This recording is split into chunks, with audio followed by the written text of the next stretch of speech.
देख रहे हैं लाइव 7।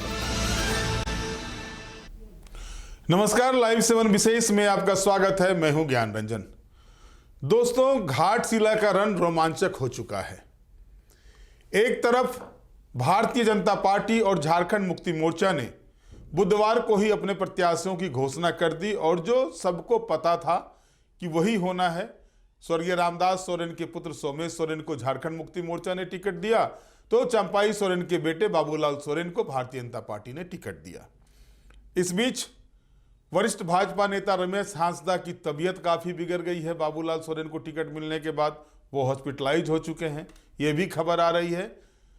लेकिन इससे इतर जो इन दोनों के लड़ाई में जो त्रिकोण बना रहा है, झारखंड लोकतांत्रिक क्रांतिकारी मोर्चा यानी JLKM, टाइगर जयराम महतो की पार्टी, उसने जो मुद्दा खड़ा किया है, जो मुद्दा उठाना शुरू किया है, उसके बाद से स्थिति जो है सो एक तरह से कह सकते हैं खास करके भाजपा की बोलती ही बंद है। वजह है, साफ शब्दों में पहले तो आग उगल रहे थे जयराम महतो, अब उनके साथ तो देवेंद्र नाथ महतो भी आग उगल रहे हैं। बाबूलाल सोरेन और सोमेश सोरेन के खिलाफ जिस तरह से परिवारवाद को लेकर आग उगलना शुरू किया है JLKM के नेताओं ने, उसके बाद से ये सीट जो है सो एकदम कह सकते हैं हॉट सीट बन गई है। क्योंकि हॉट है भी। अगर आप देखें तो एक तरफ 5-5 पूर्व मुख्यमंत्री, एक तरफ 5-5 पूर्व मुख्यमंत्री जोर लगा रहे हैं, तो दूसरी तरफ हेमंत और कल्पना की जोड़ी जोर लगाए हुए है। और वहीं JLKM सुप्रीमो जो है जयराम महतो, ये भी अपने लोगों के साथ बैठक कर चुके हैं। 2 दिन पहले ही जंगलों के बीच जाके बैठक किए और जो जानकारी मिल रही है, कैंडिडेट की घोषणा भी हो जाएगी। और जो जानकारी है कि स्वर्गीय सूर्य हांसदा की पत्नी को वहां से JLKM टिकट दे सकता है, तो इसके बाद से मामला जो है सो ये मुकाबला जो है सो काफी रोमांचक होगा, इससे इनकार नहीं किया जा सकता है। पहले तो जयराम ही आग उगल रहे थे, अब देवेंद्र नाथ महतो ने भी ताल ठोक दिया है। साफ शब्दों में कहा है कि परिवारवाद लोकतंत्र नहीं है, परिवारवाद है। राजा का ही बेटा राजा होगा, यह लोकतंत्र में नहीं होता।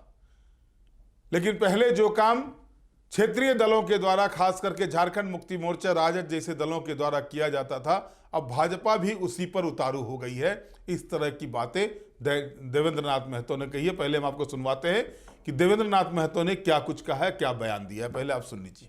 अरे एनडीए और इंडिया गठबंधन क्या लड़ेगी? वो लोग तो परिवारवाद है, लोग तो राजा का बेटा राजा, तो चुनाव क्यों, तो चुन के भेज दिया है कि आपको इसी चुन दिए हैं हम। वो तो पार्टी कार्यालय से नेता वो पहले घोषित कर दिया है, तो वोट देना नहीं देना वहां क्या मतलब बनता है? मजबूरन है उसको देना है। और हम लोग वहां पहले ही किसको प्रत्याशी बनाना है वो तय करे कि आप किसको वोट देना चाहते हैं, वो जनता तय करे प्रत्याशी कौन होगा उसका। तो बहुत अंतर है। हम यहाँ बंद कमरा से नेता थोप नहीं दिए आपको कि आप इसी को बटन दबाना है, आप पसंदीदा हो या नहीं हो, चाहे परिवार हो चाहे राजा का बेटा राजा बने। यदि राजा का बेटा ही राजा बनेगा तो कहाँ लोकतंत्र है? इसीलिए हम आप लोग को मालूम होगा कि 2024 का चुनाव से 6 महीना पहले हमारा पार्टी रजिस्ट्रेशन हुई थी और हम लोग भी इसी तरीके से बहुत आरन फारन में चुनाव लड़े, तब हम लोग इतना अच्छा बेहतर प्रदर्शन किए। तो यहाँ हम लोग का महीना भर का समय है, पूरा राज्य का ताकत हम लोग घाटशिला में हम लोग लगाएंगे। अरे दिल्ली से है, यूपी से है, चाहे कहीं से है, चाहे अमेरिका से है, चाहे जापान से है, बटन तो घाटशिला के लोग दबाएंगे ना। है बटन का या अमेरिका से और दिल्ली से लोग आके बटन दबाएंगे? घाटशिला के जो लगभग 2,55,000 मतदाता है, वो बटन जिसको दबाएंगे उसकी जीत होगी। वो कहां से स्टार प्रचारक आ रहे हैं वो सब डजंट मैटर है। हम लोग पूरा चारों प्रखंड का पूरा 56 पंचायत के 300 बूथ पे हम लोग बूथ जीतो चुनाव जीतो के तर्ज पर हम लोग वहां पे एक सिपाही बन करके हम लोग काम करेंगे, दिन और रात जा जाके जागरूक करेंगे कि आपका बटन दबा करके जो आप जनप्रतिनिधि चुनते हैं, आपको उसका क्या दायित्व है, उसका क्या अधिकार है, उसका क्या कर्तव्य है, उसका क्या काम है। एक जनता का टैक्स से और जनता के बटन दबाने से ये पूरा शासन व्यवस्था चल रहा है। जो सरकार के पास बजट है कहां से आ रहा है? जो जनता टैक्स दे रही है। लेकिन आज देखिए कि आज यहाँ का शिक्षा का स्थिति क्या है। आज ब्लॉक वहां के लोगों को जाएंगे जाते होंगे तो घाटशिला ब्लॉक का स्थिति क्या है, मुसाफरी ब्लॉक का स्थिति क्या है, घोड़ाबंदा ब्लॉक की स्थिति क्या है। तो सारे ब्लॉक का स्थिति बिना करप्शन से कुछ काम नहीं हो रहा है। थाना का स्थिति है कि बिना करप्शन का कुछ काम नहीं हो रहा है। आज हॉस्पिटल में इलाज नहीं हो रहा है, शिक्षा बच्चों को मिल नहीं रहा है, और सिर्फ एनडीए यूपीए और जेएमएम का महागठबंधन के फेरा में पेच पे पड़े रहेंगे तो ये सब सुधार नहीं होगा। तो ये तय करना होगा, ये बहुत बड़ा एग्जाम्पल सेट होने वाला है ये देश के अंदर कि बड़े बड़े दिग्गजों के बीच जमीन का नेता जो लोकतांत्रिक तरीके से चुनाव लड़ना है कि नहीं लड़ना है तय करता है। जंगल पहाड़ के बीच में किसका बैठक होता है? जो जमीन का पार्टी होता है, जो आम आदमी की पार्टी होता है।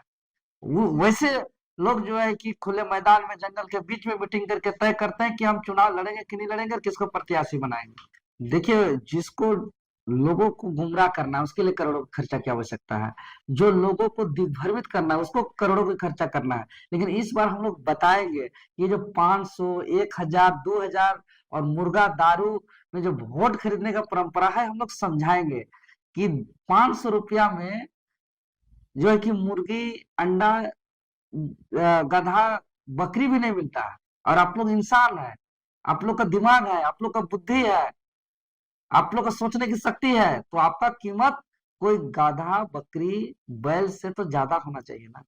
तो ये बात हम लोग समझाएंगे और हमको तो पूरा विश्वास है कि सत्यमेव जयते, जो सच्चाई के लिए जो लड़ता है उसका एक दिन जरूर जीत होगा। तो वहां पे ना मुर्गा, ना दारू, ना हड़िया, ना पैसा, इसमें कुछ नहीं चलेगा। इस बार आने वाले बच्चों के पीढ़ी को लेकर के, आने वाले बच्चों के भविष्य को लेकर के, बेहतर शिक्षा को लेकर के, बेहतर स्वास्थ्य सुविधा को लेकर के, वहां जो करप्शन है, वहां जो यूरेनियम फैक्ट्री का जो पोल्यूशन से जो प्रभावित है उसकी आजादी को लेकर के, वहां के प्रखंड और थाना में जो करप्शन है उसका मुक्ति को लेकर के इस बार वोट करेंगे।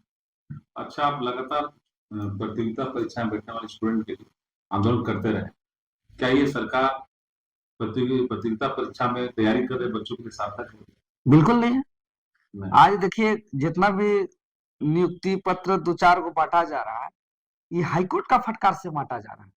सरकार का अपना मनसा, अपना प्रायोरिटी कहीं नहीं है कि हम यहाँ रोजगार देंगे। आज देख रहे हैं कि सहायक आचार्य का एक बार डीबी कराते हैं, मेरिट लिस्ट जारी करते हैं और फिर उसको रिजेक्ट करते हैं, फिर रिवाइज रिजल्ट जारी करते हैं 1000-1200 को, जिसका जिला अलॉटमेंट करने के बाद फिर उसको बाहर कर देते हैं। आज सीजीएल का देखिए क्या स्थिति है, पेपर लीक के मामले पर लगातार कोर्ट में मामला लंबित है, इसमें सरकार हस्तक्षेप क्यों नहीं कर रही है? उम्र पार हो रहा है, जेपीएससी का नोटिफिकेशन नहीं आ रहा है, आज तमाम तरीके का परीक्षा नहीं हो रही है, सब रिक्त पद खाली पड़ा हुआ है। एक सीओ को 3-3 ब्लॉक पर, 3-3 अंचल पर एक बीडीओ को 4-4 ब्लॉक पर प्रभारी बनाया जा रहा है। बीओसओ गिना चुना है, कोई काम सही से हो नहीं रहा। कृषि विभाग पे काम 0 है। तो यहाँ तो भगवान भरोसे चल रहा है यह राज्य। एकदम बिल्कुल युवाओं का रोजगार का प्रायोरिटी है नहीं, और युवाओं को रोजगार नहीं देने से राज्य का विकास का गति भी असर पड़ रहा है। क्या भ्रष्टाचार हावी है? बहुत हावी है, थोड़ा मोड़ा हावी नहीं है। भ्रष्टाचार चारों तरफ हावी है। पूरा रात होते ही आप जिस कोना में जाइए, जहां जाइए, जिस क्षेत्र में जाइए, रात हो रहा है, अवैध कोयला का ढुलाई हो रहा है, अवैध बालू का ढुलाई हो रहा है। आप निबंधन कार्यालय जाइए, अवैध जमीन का रजिस्ट्री हो रहा है। अरे यहाँ भूखरी जमीन को बेच दे रहा है। एक खारिज दाखिल नहीं हो रहा है बिना पैसा का, एक जातीय स्थानीय प्रमाण पत्र तक नहीं बन रहा है, वृद्धा पेंशन तक नहीं बन रहा है, अब वो आवास का पेमेंट तक नहीं हो रहा है। ये स्थिति बनी हुई है। करप्शन तो हद से ज्यादा हावी है, पूरी तरह लूट मचाया हुआ है। मैया सम्मान के अलावा राज्य का सारा जन कल्याणकारी योजना बंद है, सारा योजना बंद है। कार्यकारिणी समिति विशेष रूप से जो कोल्हान प्रमंडल के प्रमंडल स्तरीय, कोल्हान प्रमंडल के जिला स्तरीय, प्रखंड स्तरीय और घाटशिला के खास गणमान्य लोगों की उपस्थिति में बैठक हुई और सर्वसम्मति से निर्णय लिया गया कि जेएलकेएम पार्टी घाटशिला उपचुनाव में मजबूती के साथ चुनाव लड़ेगी और हम लोग पूरी तरीके से लोकतांत्रिक तरीके से अपना प्रत्याशी का चयन कर रहे हैं। बाकी पार्टियों की तरह एसी कमरा में घर में बैठे फरमान जारी नहीं कर दिया जाएगा कि भाई पहले हम नेता चुन लिए, अब इसी को जनता को चुनना है, वैसा नहीं। एक नई परिपाटी लोकतांत्रिक तरीके से जेल कैंप आ रही है। ये घाटशिला विधानसभा क्षेत्र में ही वहां के गणमान्य लोग, हमारे पार्टी के पदाधिकारी, जिला पदाधिकारी, कोल्हान प्रमंडल के पदाधिकारी सभी को इस सर्वसम्मति से सामूहिक रूप से बैठक करेंगे। प्रत्याशी का नाम पारित करके केंद्रीय कमेटी को भेजेंगे। फिर कार्यकारिणी जो है कि समिति उसको आधिकारिक रूप से घोषणा किया जाएगा बहुत जल्द। तो बिल्कुल ही एक नए तरीके का, जिसमें कोई पार्टी और कोई दिल्ली से और कोई केंद्रीय कार्यालय से प्रत्याशी की घोषणा नहीं होगा, बल्कि विधानसभा क्षेत्र के लोग तय करेंगे कि कौन हमारा आवाज बनेगा, कौन हमारा नेतृत्व करेगा। यह बिल्कुल नई तरीके से परिपाटी है। क्या कुछ मुद्दे होंगे घाटशिला? देखिए, झारखंड लोकतांत्रिक क्रांतिकारी मोर्चा का उदय आंदोलन से हुआ है, क्रांति से हुआ है, दबे कुचले लोगों की आवाज बन करके हुई है। और घाटशिला क्षेत्र इंडस्ट्रियल एरिया है, वहां उस क्षेत्र के लोग पलायन के लिए मजबूर हैं, रोजगार की तलाश को लेकर के मजबूर हैं। तो निश्चित तौर पर हम लोग का पार्टी का जो मूल उद्देश्य है, स्थानीय नीति, नियोजन नीति के साथ साथ क्षेत्रीय जो समस्या है, पलायन का जो समस्या है, ये सब को लेकर के वहाँ हम लोग, यूरेनियम का फैक्ट्री है, यूरेनियम का जो पॉल्यूशन का जो दुष्परिणाम है, जिसे पूरी तरीके से आसपास में प्रभावित इतना है कि स्थानीय लोग, जो रैयत लोग हैं, वहाँ तरह तरह का बीमारी हो जा रहा है, कैंसर हो जा रहा है, मानसिक बीमारी हो रहा है। तो ये सब दर्द को हम लोग बताएंगे कि घाटशिला वासी तय करें कि परिवारवाद चलेगा, राजा का बेटा राजा बनेगा, कि कोई गरीब का बेटा आपका आवाज बनेगा। ये घाटशिला वासियों के लिए हम लोग एक बहुत बड़ा अपॉर्चुनिटी, और घाटशिला वासियों को हम लोग जगह जगह जा करके हम लोग बताएंगे, कैंपेन करेंगे, और पूरा केंद्रीय कमेटी इस तर्ज पे चुनाव में ताकत लगाएगी, जैसे कि केंद्रीय अध्यक्ष या कोई बड़े अधिकारी पदाधिकारी हम लोग का चुनावी मैदान में है, उसी तरीके से पूरा जी जान लगा करके हम लोग वहां एकजुट होकर के अपना ताकत झोंकेंगे। और निश्चित तौर पर जो परिणाम होगा वो बहुत ही चौंकाने वाला होगा।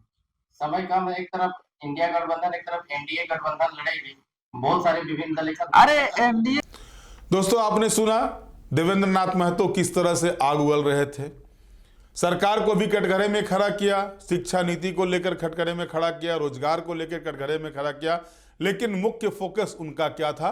परिवारवाद। अब जरा गौर कीजिए, जिस मुद्दे को लाइव 7 लगातार उठा रहा है, रामदास सोरेन के पुत्र को टिकट मिलता है और उधर से चंपाई सोरेन के पुत्र को टिकट मिलता है। दोनों ही परिवारवाद की उपज हैं। बाबूलाल सोरेन क्या करते थे, क्या कितने बड़े समाज सेवी हैं, कितने बड़े लोगों के बीच जाने वाले हैं, सभी जान रहे हैं। बाबूलाल सोरेन का नाम भी लोगों ने 2024 के विधानसभा चुनाव से ही सुना है, और सोमेश सोरेन का नाम तो अभी जब उनके पिता का निधन हो गया और उसके बाद जब टिकट की बारी आई तो उनका नाम सुना है। अब ये दोनों जो है सो दो पहलवान मैदान में हैं, अपने पिता की विरासत को लेकर के, अपने पिता के राजनीति को लेकर के। और तभी सवाल उठ जाता है कि जो जिस तरह की बातें कल सोमेश सोरेन ने कही थी कि पिताजी के अधूरे काम को पूरा करेंगे, पिताजी उनके 3 टर्म के विधायक, मंत्री भी बने। और दूसरी तरफ चंपाई सोरेन के पुत्र, कोल्हान टाइगर के पुत्र जो हैं सो कोल्हान टाइगर के नाम पर मैदान में हैं। भारतीय जनता पार्टी के लिए स्थिति क्या है? प्लस नाम का चीज नहीं है वहां पर, और उपचुनाव में तो प्लस नाम का चीज है ही नहीं भाजपा के लिए। अगर आप देखेंगे तो जो उपचुनाव हुए हैं झारखंड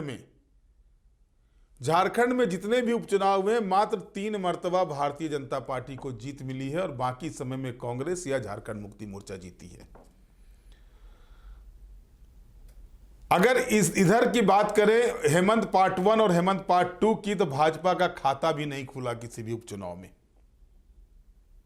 चाहे वो उपचुनाव राजेंद्र प्रसाद सिंह के निधन के बाद बेरमो में हुआ हो, चाहे वो उपचुनाव मधुपुर में हुआ हो हाजी हुसैन अंसारी के निधन के बाद, चाहे वो उपचुनाव मांडर में हुआ हो बंधु तिर्की की सदस्यता जाने के बाद, चाहे वो उपचुनाव हेमंत सोरेन के इस्तीफे के बाद दुमका का हुआ हो, या फिर उपचुनाव डुमरी का हुआ हो जगन्नाथ महतो के निधन के बाद, हर जगह हर सीट पर भारतीय जनता पार्टी को करारी हार का सामना करना पड़ा है।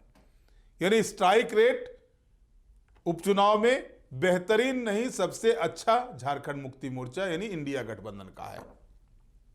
एनडीए उपचुनाव में झारखंड में स्ट्राइक रेट डेवलप नहीं कर पाई, बढ़ा नहीं सकी। अब दूसरी ओर आते हैं, घाटशिला विधानसभा ऐसा क्षेत्र है जहां पर शून्य से शिखर का रास्ता तो रामदास सोरेन के ही भरोसे झारखंड मुक्ति मोर्चा ने तय कर लिया, लेकिन भारतीय जनता पार्टी मात्र एक मर्तबा 2014 के चुनाव में जीती, और जिस व्यक्ति ने चुनाव जिताया था, जो व्यक्ति कैंडिडेट थे, वो भी आज झारखंड मुक्ति मोर्चा के साथ हैं। अब जो आरोप लगाया जा रहा है झारखंड लोकतांत्रिक क्रांतिकारी मोर्चा के द्वारा यानी टाइगर जयराम महतो की पार्टी के द्वारा कि घाटशिला में लोकतंत्र की हत्या हो रही है, परिवारवाद को बढ़ावा दिया जा रहा है, तो इसमें कोई अतिशयोक्ति भी नहीं है।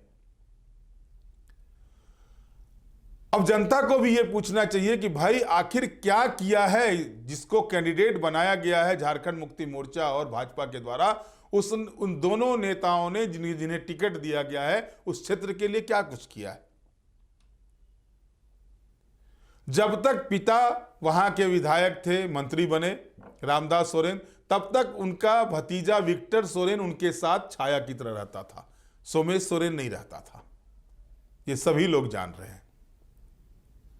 और चंपाई सोरेन के पुत्र भी घाटशिला का रास्ता पकड़े पिछले विधानसभा चुनाव में ही, यानी 2024 के विधानसभा चुनाव में।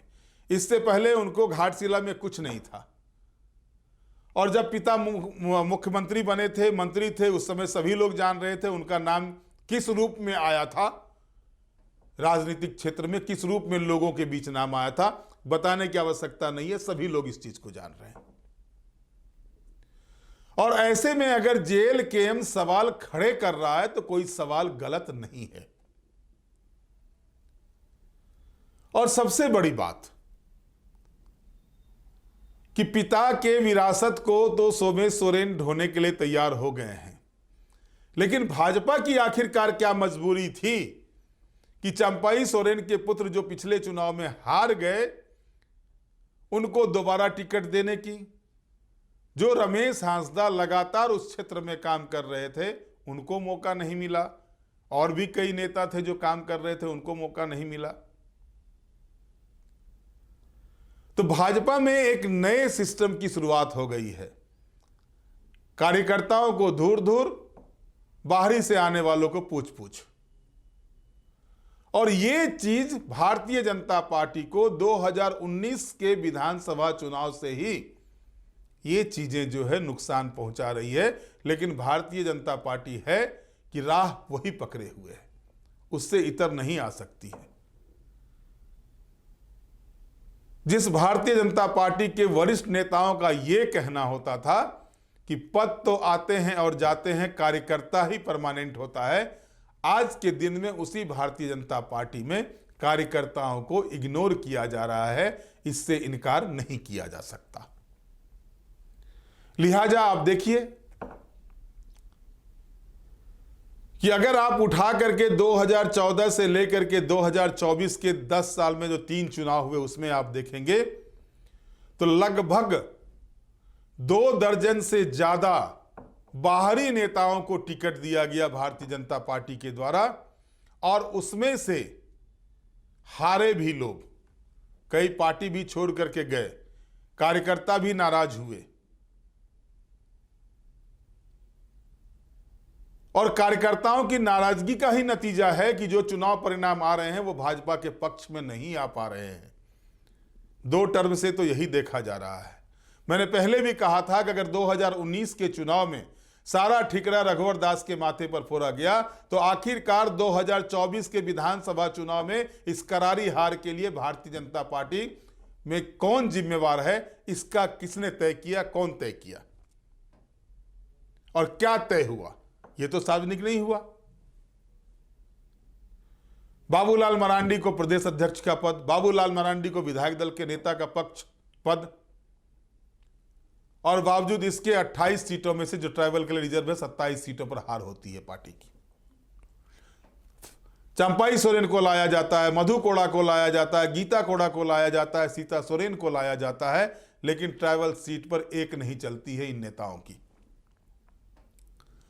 सरायकेला विधानसभा क्षेत्र में भी अगर शहरी मतदाता चंपाई सोरेन को वोट नहीं दिए रहते तो शायद चुनाव परिणाम कुछ और ही रहता। वो तो धन्य है शहरी मतदाताओं का जो भाजपा के साथ जुड़े हुए लोग हैं, उनके वोट के कारण से वो चुनाव जीत पाए। लेकिन अब स्थिति देखिए, एक बार मौका मिला 2024 में, लेकिन फिर से बाबूलाल सोरेन को टिकट। और कौन दे रहा है? जो परिवारवाद को गला चीख चीख करके ऊपर से लेकर के शीर्षस्थ नेता से लेकर के नीचे के नेता तक जो है भारतीय जनता पार्टी के परिवारवाद के खिलाफ बोलते हैं। लेकिन झारखंड तो नायाब उदाहरण हो गया परिवारवाद का भारतीय जनता पार्टी का। लेकिन उनके आज भी नेता कहेंगे कि हमारे यहां एक ही परिवार से 4 लोगों को टिकट नहीं मिलता। तो भाई चंपाई सोरेन और बाबूलाल सोरेन एक ही परिवार के हैं ना, तो अलग अलग तो है नहीं। इसको किस परिवार में रखा जाएगा? अर्जुन मुंडा और मीरा मुंडा को किस परिवार में रखा जाएगा? मधु कोड़ा और गीता कोड़ा को किस परिवार में रखा जाएगा? रघुवर दास और पूर्णिमा दास साहू को किस परिवार में रखा जाएगा? तो कई चीजें हैं और इसी मुद्दे को पकड़ा है जेएलकेएम ने। अब देखना दिलचस्प यह है कि क्या परिवारवाद का मुद्दा जो जेएलकेएम ने पकड़ा है वो मुद्दा सटीक बैठता है, क्योंकि जेएलकेएम के साथ भी चुनौती है। जिस तरह से कुर्मी वर्सेस आदिवासी का मामला पूरी तरह से चरम पर है झारखंड में, इससे कहीं ना कहीं ट्राइबल सेंटीमेंट जेएलकेएम के साथ नहीं है। ये चीजें सामने आ रही हैं, खुलकर बातें आ रही हैं। अब अगर परिवारवाद से कुछ इनको संजीवनी मिल जाए तो वो अलग बात है, लेकिन पिछले चुनाव में जेएलकेएम की भी स्थिति अच्छी नहीं थी। मात्र 8000 वोट आए थे इनके कैंडिडेट को। तो अब देखिए 14 तारीख को परिणाम आने हैं, 11 तारीख को वहां पर वोटिंग है। कैंडिडेट फाइनल हो चुका है भारतीय जनता पार्टी और झारखंड मुक्ति मोर्चा का। अब परिणाम क्या आता है? क्या जो रिकॉर्ड बना के रखा है हेमंत सोरेन ने उपचुनाव में लगातार जीत की, वो रिकॉर्ड बरकरार रहेगी, या भाजपा जो मुंह खोल के बैठा हुआ है कि एक जीत का ओस उनके मुंह में गिर जाए उपचुनाव का, वो होता है, भाजपा को वो जीत मिलती है वहां पर, यह भी देखना दिलचस्प होगा। और परिवारवाद का मुद्दा जो है सो जेएलकेएम का कितना सटीक बैठता है, ये भी ये चुनाव परिणाम बताएगा। बहरहाल आज के विशेष में इतना ही। आप हमारे साथ जुड़े रहें, हमें लाइक करें, सब्सक्राइब करें। बहुत बहुत धन्यवाद। नमस्कार।